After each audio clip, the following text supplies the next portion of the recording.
Miss Young Homeowner. Hey everybody, welcome back to our YouTube channel, Miss Young Homeowner. We're kicking off season 2 with a very special guest. We have Miss Ashley, who is the creator of Stacks in the City podcast. So Thank you so much for being here. We're also filming today for Adulting 101, you all's workshop and academy. So we're excited to be talking to you all as well.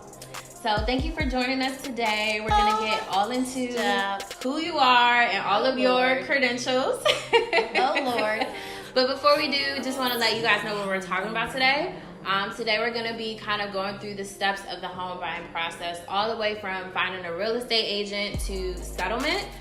So if you aren't familiar, suggest taking out your phone, jotting down some notes, and we're also going to be debunking some common myths of the home buying process as well. All right, so before we jump into what we're going to talk about today, let's get to know you a little bit more. So could you give us a little introduction, who you are, what do you do? Sure. Okay, of course. So my name is Ashley. I work 2 jobs. I work in an investment firm by day, and I work in a restaurant at night. Mm-hmm. And I recently started Stacks in the City, which is a podcast about getting money and achieving financial independence by any means necessary. So a couple years ago, I bought my first place in DuPont. I turned it into a rental property. DuPont, Washington, D.C.? DuPont in Washington, D.C., in Northwest D.C. And then a year ago, I purchased my second home, a condo in Northeast D.C. Wow, 2 properties, shorty. 2 properties. And I also have over $40,000 in additional assets and income that are like tied up in like retirement and all that fun stuff. So yeah, you're really trying to get paid, y'all.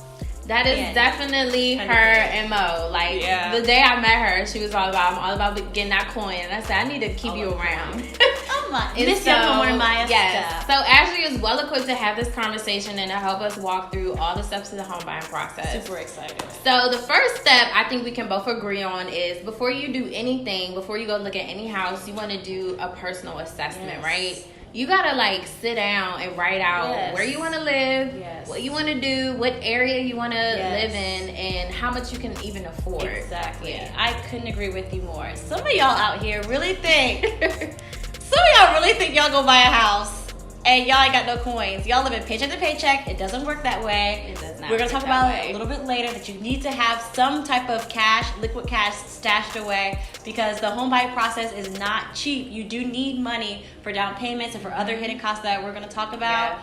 But some of y'all need to really sit down and assess if your lifestyle is prudent, for home ownership. Yes. If y'all go out popping bottles every week, talking about how broke you are, you might not want to invest in a property. You may not be ready for that. So I think we can both say the first step of home ownership is a personal assessment. Yes. You want to sit down, assess your monthly income, and compare that to your monthly expenses. Yes. And come up with that debt to income ratio. And if you don't know what that is, then you need to go to our YouTube channel and watch season 1. Okay? That's right. Season 1 is popping though. Yes, thank you. Oh, so step 1, personal assessment. Don't rush doing the work of answering those hard questions. Where you want to live, why, what can you afford?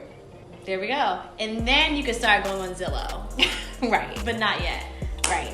So the next step, I think after you've answered those questions, you're set on buying a house, you know you can afford it, you've done the work, you should find a real estate agent, right? Couldn't agree with you more. I think that is probably the most important person because he or she will help you guide through the process. If you don't know what you're doing, she or he knows each and every single step of the way. My real estate agent was super, super helpful. Held my hand through the entire process. How did you find your real estate agent? So I went to Arlington one Saturday, moseying around, and I went to a homeownership seminar that the real estate dealer, the broker, they were holding, and I connected with a woman. I really wanted a female who was very well versed in the DC area specifically. Yeah. And she didn't judge me. My budget was pretty small comparatively. I think the average is $500,000. My budget was around $200,000. The average budget for in DC. Okay. In DC, y'all. In DC, it's around $500,000, and I only had $200,000. She didn't flinch.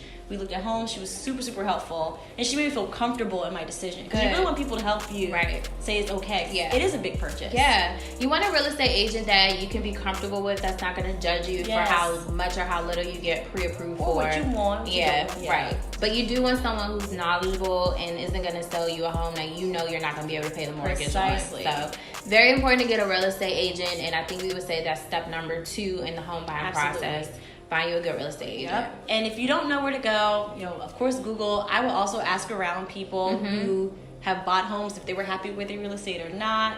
You want someone who is connected. So you want someone who's connected with the mortgage dealers, because home ownership really is 90% money, Right. 10% house hunters, 10% looking. Right. Someone who's That's so well connected true. with other dealers, because they're all connecting. Yeah. You want to make sure that person is connected with each and every pocket of the real estate. Yeah. And someone who's knowledgeable about the area you're trying to invest Yes. in. They can know about upcoming developments, someone who's privy to interest rate changes, who just has their ear in all things real estate. Exactly. So, and if you're in the DMV area and you want tips on trying to find a real estate agent, you can reach out to us. Oh yeah, y'all. Slide into the DMs. So the third step is getting pre-qualified. So after you've done your personal assessment, you found your real estate agent, your real estate agent is going to encourage you to get pre-qualified, right? Absolutely. So here's the thing, y'all. Some of y'all may have passed, but how many check steps 1, 2, and 3?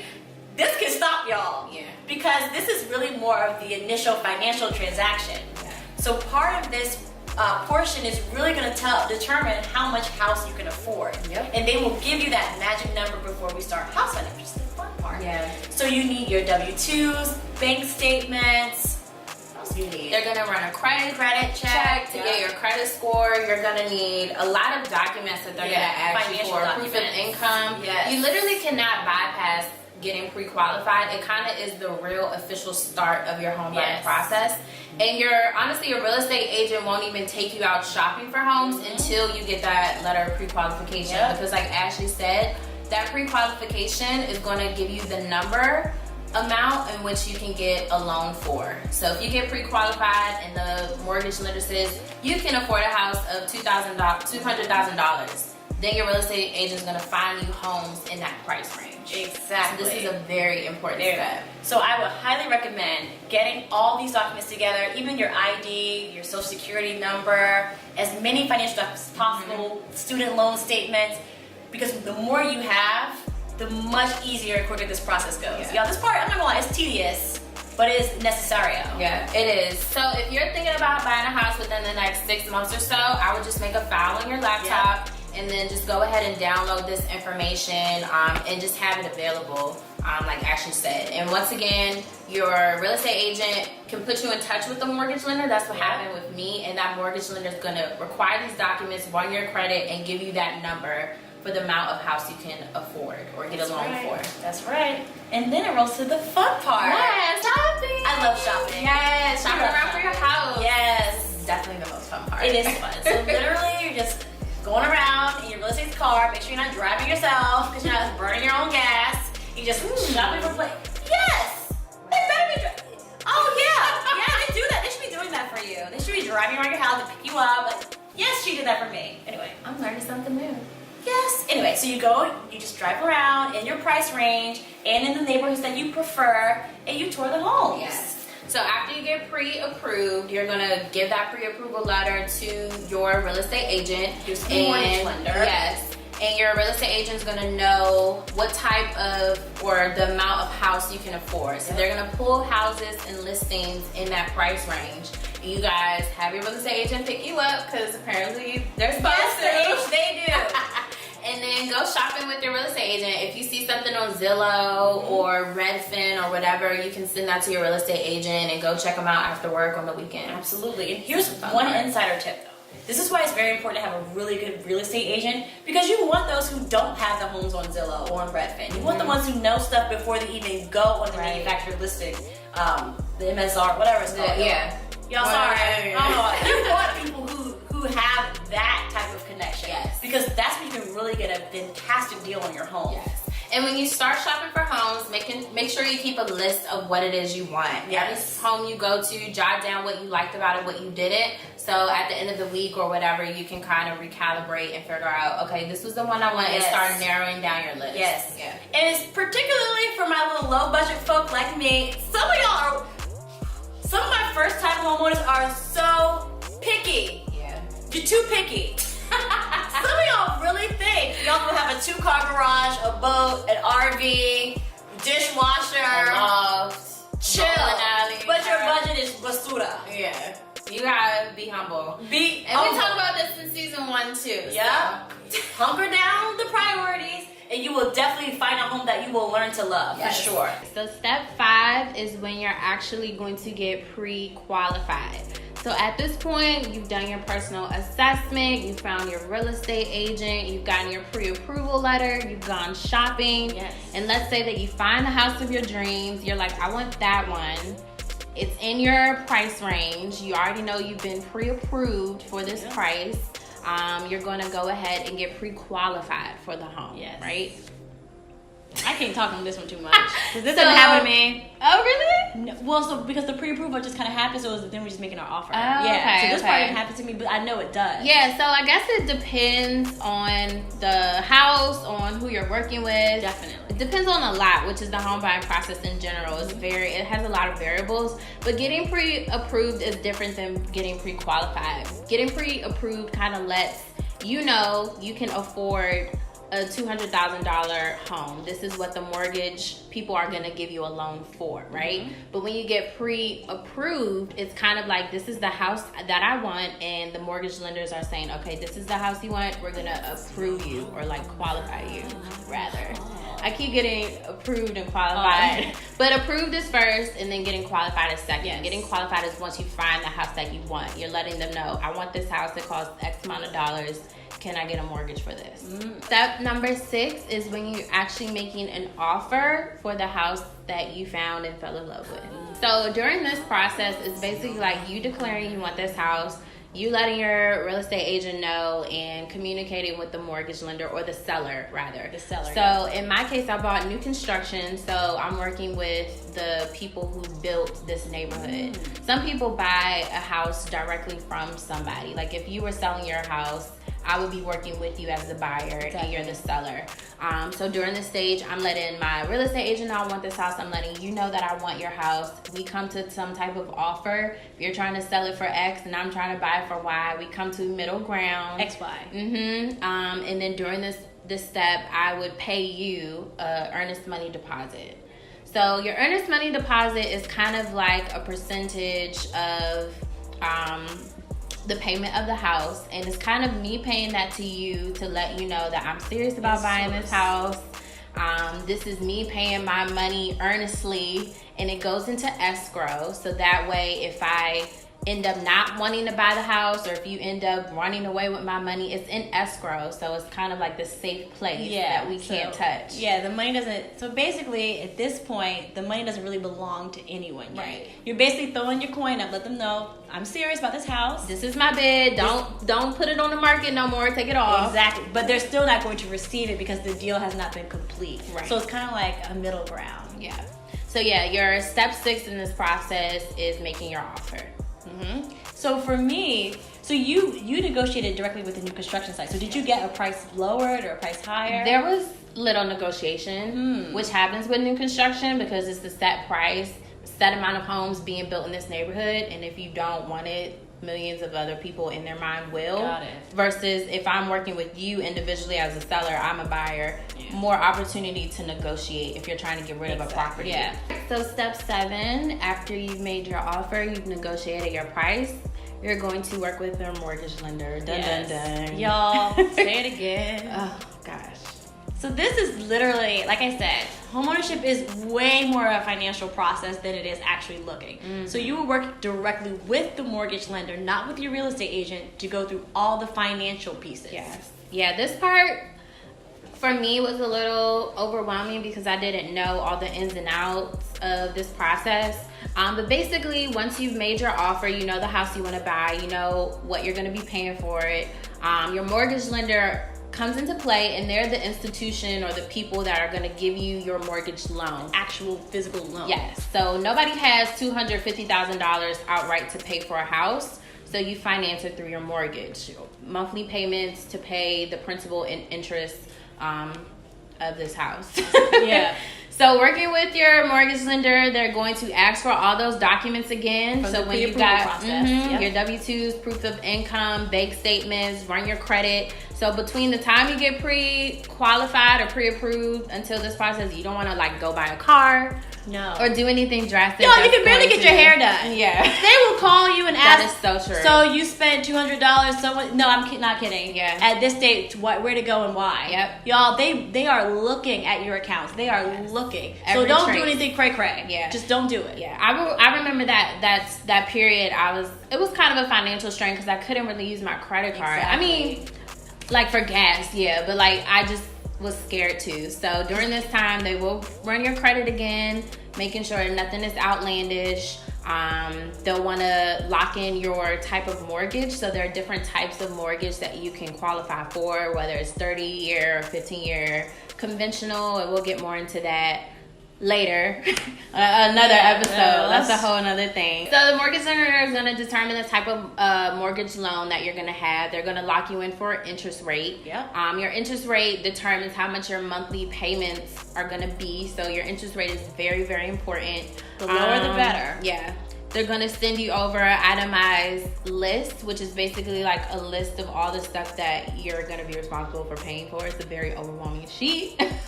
Yes, the H it is. Yes. You're going to have to determine closing costs. Everything. This process entails a lot. Like Ashley said, this is the bulk of the financial piece of the home buying process. This absolutely is. So it's very important that you kind of power through, because this part honestly can get a little stressful sometimes. It can. You want to make sure you're nice with your mortgage lender. I was nice. I love Chase that. Shout outs to them. Oh, I met him. Hey. I love it. Oh, wait. That's it. Fantastic. Because you really want people who are going to be patient with you, who will they call you for anything and everything. You're signing these documents. You have to have the money ready. All that Yeah, and then the last piece of this process is throwing in your first time home buyer program or grant.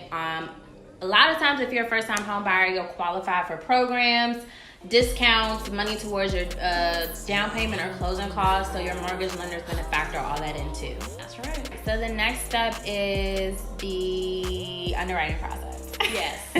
Had to look Which it up. essentially what all of this part is. So your mortgage lender is essentially the underwriters. Underwriters are the ones who help craft and create the actual financial offer for you. They're the ones who are asking for all. Y'all have people ask for like marriage licenses. They ask for anything. So essentially everything. If you ever hear underwriters, that's associated with mortgage lenders. Yeah. So that step we just did in the underwriting process is kind of the same. They go hand in hand. Definitely. You give all this information to the mortgage lender, and they're also the underwriter crafting up your mortgage. They ask for your blood everything. type. Girl, they ask for everything. You know, they were asking for everything. They did. So also a part of this process, kind of off to the side, is the home inspection process. So I noticed that you and I have kind of different home inspection experiences. So during this part is when your home inspector comes and they look around your house, they check to make sure the lights work, the plugs work, and all that fun stuff. And then they give you this list of stuff that should be fixed. Now, if things are out of control, you can walk away from the deal. At this point, it's still okay to walk away. Nothing is set in stone, nothing is signed, no money has officially been given yet. You can still walk away if it's overwhelming in terms of renovations or things you want to have fixed. Or you can go to the seller and say, hey, how about either we reduce the price or you can get this stuff fixed before I purchase it. Y'all, this is a negotiation, it's a deal. Let's make a deal. So important you said that. You don't have to be like beholden to this property. Yeah. If your inspector comes in, and you can hire your own independent inspector. You can go on Google. Once again, if you're in the DMV area, reach out. I had a great inspector. But they're gonna come in and point out everything wrong with your house, and if it's not fixed before settlement, then you can get a discount. You can get your closing costs covered. You can get some free things thrown in. Throw in a dishwasher. You can walk away. So this is kind of when you like get your power as the buyer. It's kind of fun. Exactly. I'll pump those chests out. Yeah. So a lot of these these ones that we're talking about now, these steps kind of go hand in hand, making your offer, the underwriting process, inspection. The next step that kind of goes at the same time as this is the appraisal. So getting your home appraised is basically having someone come out and assess how much that home is worth. Yep. So you might be paying $200,000 for this property, and the appraiser might come out and say it's actually worth $180,000, or it might be worth $210,000. So this part is important, just to know the value, to know what the values of the homes in your neighborhood are, the homes within a 20-mile radius. Yep. You can buy, for me, the builder had their own appraiser come out and do the appraisal. So that, for me, I had all of that. My real estate had all of that on deck. She had them all those people were on deck. The thing is, if your home is appraised, or if the value of your home is less than what you actually paid for it, you can go back and negotiate that too. Mm-hmm. Hey, the appraiser told me that this home was worth $170,000. I'm paying $200,000. I want my price reduced, and they'll do it. Another power move. Y'all, we are queens. We're not the king.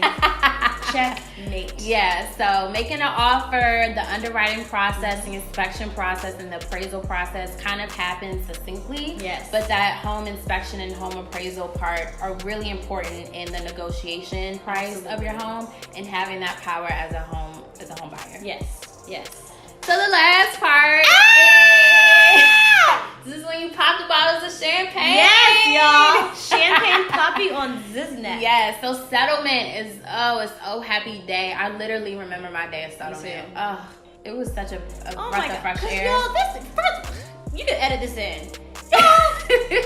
I hope y'all don't think this is peaches and cream. It's not. Because it's not. It's worth it. It's worth it. But it's doable. It is absolutely, y'all, it's doable. Yes. Y'all, it's doable. But it ain't peaches and cream. Yes. It's like, just know it's not peaches and cream. The thing is, this process, all this stuff that we talk about, took me about a month. So you're going through this part for about a month. That's why settlement is so exciting, because it's this huge breath of fresh air. I would say from the part of making an offer up until the appraisal part probably took me like 2 months. Yep. But from the beginning of step one, the personal assessment and finding a real estate agent, this was like a 6-month process for me. Yes. So by the time you get to settlement, which is where you sign the deed to your house, receive the title, or sign the title and receive the deed or whatever, you basically get the keys to the crib. Yes, okay? y'all. This is the victory. So, y'all, sorry, Jesus came. I'm sorry. During settlement, you will sign your life away. You'll literally be signing documents for an hour straight, no exaggeration. Literally. Yeah, and you basically get the ownership, the rights to your property. Exactly. Yeah. So she talked a little about titles and deeds. Basically, that's like attorney talk for actually getting the legal rights to the home. Mm-hmm. So there's going to be something, really quick tip. There may be a chance where someone's going to ask you to pay for title insurance. You want to take that. Because if your title, if your deed, so the actual proof of purchase, think of it as like your receipt. Your deed's like a receipt. If it's jank, like, oh, this actually didn't really happen, or something, that can really, really mess you up when you want to sell your home, or if you pass away, estate stuff. Just say yes. If you don't, it didn't make any sense, just say yes. That's really, really important. Yes, your deed is probably the most important receipt you will ever have in life. If someone tries to say, actually, that property is mine, it could mess up your credit. This not right. Yeah. So you really, whatever they ask about the insurance, probably like $100 or so more, just say yes. It's worth the investment, trust me, even if it's fine. Mm-hmm. Y'all trust the Miss Young Homeowner. Yes. So during settlement, prior to that day, let's say your settlement is on a Wednesday. It typically happens at the end of the month. Yep. You'll want to wire the rest of the deposit to the title company. Yes. So by the time that your settlement happens on that Wednesday, the title company has the rest of that money, and you sign your life away, you get the keys to your crib, and now comes all the bills. All the fun bills. So those are the steps to the home buying process. We hope that you learned something. It is a lot, but it's doable.